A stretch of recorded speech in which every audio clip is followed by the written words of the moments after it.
The ex-partner of Odyssey Jones speaks out on domestic violence allegations. Plus, a major ex-TNA name was backstage at AEW last night, where we also had a former world champion return and an indie standout debut. Earlier in the week, Omari Palmer, formerly known in WWE as Odyssey Jones, shared a video update announcing that he was starting legal proceedings against his ex-partner over the allegations of domestic abuse and was getting back into the ring for 2025. We have an update on that for you today. Yes, court records obtained by Post Wrestling reveal that shortly after his WWE release, Odyssey Jones, real name Omari Palmer, was granted an order of protection against his former partner.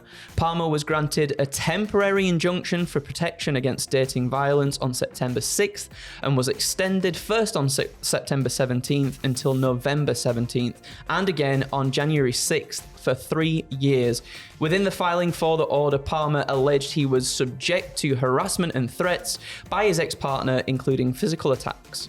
Palmer noted in his petition for the order that he felt he was in, quote, imminent danger. Now, Palmer also further noted that he and his ex-partner first dated back in 2017 until they separated in 2018, and the relationship had resumed in 2023. And within that petition, Palmer cites a December 23 incident that took place at a Fort Lauderdale hotel, in which Palmer's ex-girlfriend, and I quote, showed up uninvited and unannounced and attacked me in front of my friend and other witnesses. Now, another alleged incident occurred during a cruise in the Caribbean last May. Palmer wrote in the statement, quote, she believed I interacted inappropriately with another female. She became increasingly more irate and started punching, slapping, and kicking me. She was screaming at me the whole time. I attempted to defend myself from her attack by hugging her arms to the side. Now, Palmer alleges that he received numerous threats following the cruise ship incident, and her contacting his place of employment resulted in him being fired. While WWE are not named, Palmer's comments appear to be referring to his WWE firing. Now, in an interview with Post Wrestling, Palmer's ex-partner, who requested anonymity both due to the nature of the accusations and, of course, that she's not a public figure, alleged that Jones engaged in physical abuse on May 17th, 2024. The accused claims Palmer got upset at her, quote, texting someone and started throwing me around along with household items and my personal belongings, end quote.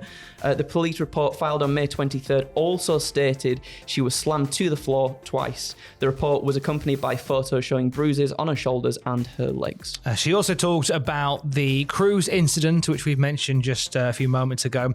Post Wrestling reports from the interview with Omari Palmer's ex-partner, quote, she alleged that he threatened to break her phones before leaving and insisted that she wasn't going anywhere because the trip was already planned out. Palmer's ex-partner told Post, I told him I saw where this was going and I wasn't going to leave because things were not going to go good on the cruise. It was repeated behavior, so I saw it coming. He told me to sit my ass down and calm down, and that we were leaving the following morning for the trip. Palmer's ex-partner says she is supportive of legal action against him in Orange County related to the potential battery charge.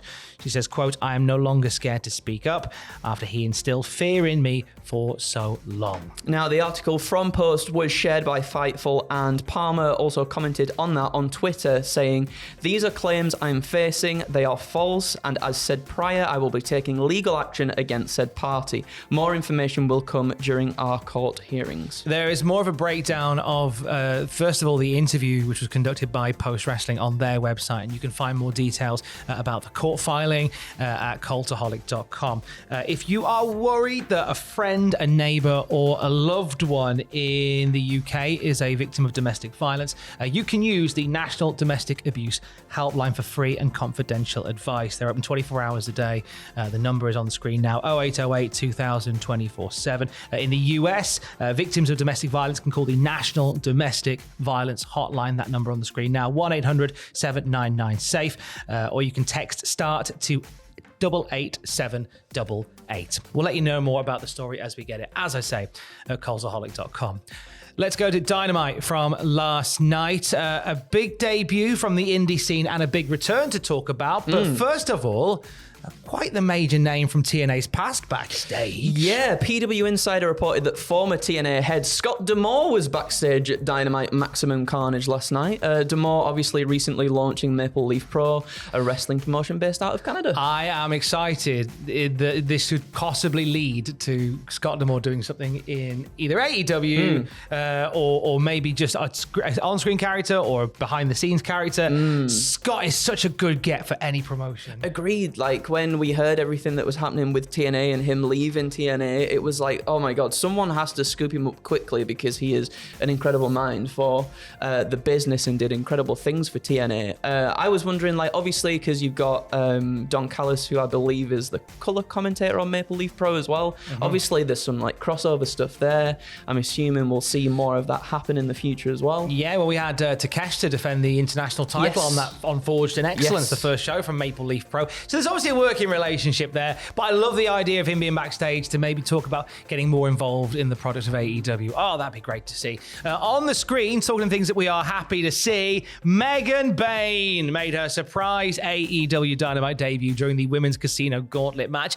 It's no secret that AEW have been intrigued, maybe even have been courting Megan Bane for some time. Yeah. It was back in 2023, I think it was, where we had first reports of AEW showing interest in Megan Bane as she was over in Stardom in Japan, sort of finding her feet in that world there as well. But turning up on Dynamite for the first time, she has competed in literal and TV named dark matches. Yes. For AEW, but this is the first time we've seen her on TV, and such aura about Megan Bane. That word's used a lot, but aura. I mean, just the way she presents herself with her ring gear, the fact that she was in there with former AEW World Champion in Jamie Hayter and looked really good, as well as like Chris Statlander and Willow Nightingale, and looks like a threat against some of the biggest names in that division.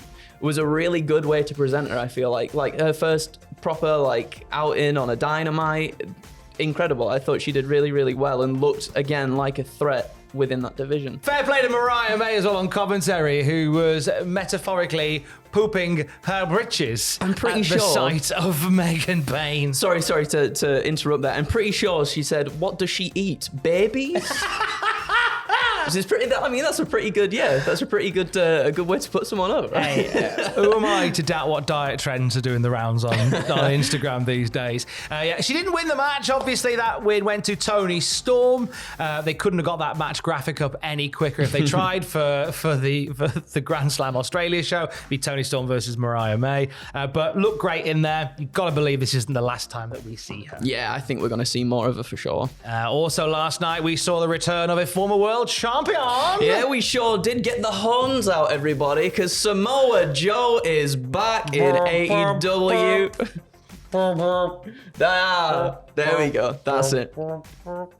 So sad. Why are they so sad, trumpets? They should be happy, trumpets. He just checked his lottery numbers. Yes, Samoa Joe returned last night. It was during the match between Christian Cage and Hook. The match was thrown out with a DQ. It led to the Patriarchy beating up Hook and his cornerman Shibata as well. It looked like Taz was going to get involved, and that was until Samoa Joe's music hit. Joe comes out, he evens the odds, and obviously Joe's been off screen whilst he films another season of Twisted Metal. That's all done. He reprised his role as Sweet Tooth in that, and then he was written off with the backstage attack by Chris Jericho. Got put through that wall on the old forklift. Yeah, I thought maybe Joe's comeback would be to cut down the learning tree. That's what I thought as well. And I mean, obviously they can still get back to that at some point. I'm kind of two minds, right? Because I wouldn't mind him going back there and taking the Ring of Honor title off Jericho and then spearheading a new era maybe of Ring of Honor going into TV stuff.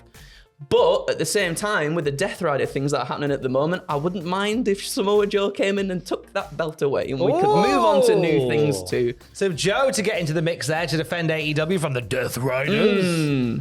It'll be interesting to see where we go, because yes, obviously Hook and Christian Cage at the moment very much entwined in a little feud. So yeah, I wonder what we'll get with Samoa Joe going forward. We will find out as the days and the weeks go on. Right now, you don't have to wait days and weeks to find out what Chelsea Green wants to do as Women's United States Champion. I had a lovely chat with Chelsea Green this week. You did a really, really good job. It was it was a really lovely chat that you both had. You little cheeky boy. You. Nah, it was Chelsea Green's a class act. We talked about her favourite rides at Disney.